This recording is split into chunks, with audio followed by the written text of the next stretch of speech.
বন্ধুরা, এই যে দেখেন কচি কচি ডাব। দাম বেশি না, দাম মাত্র ১০০ টাকা, ১২০ টাকা।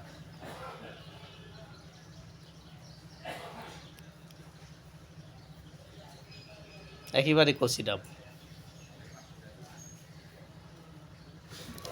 ডাব যে অসুস্থ রোগীদের জন্য বেশি নেওয়া হয়, এটা যারা ডাব বিক্রি করে তারা যখন জানতে পারছে যে ডাব রোগীদের জন্য নেওয়া হয়, এটা ওষুধের মতো কাজ করে, হ্যাঁ এটা খেলে অনেক উপকার আছে, তখন থেকে ডাবের দাম বেশি হয়ে গেছে।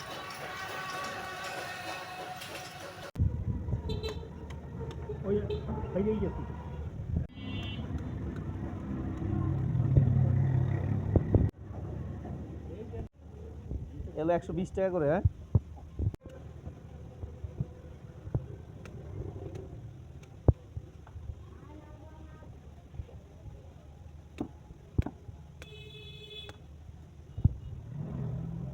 ছবি তুলতে আছে।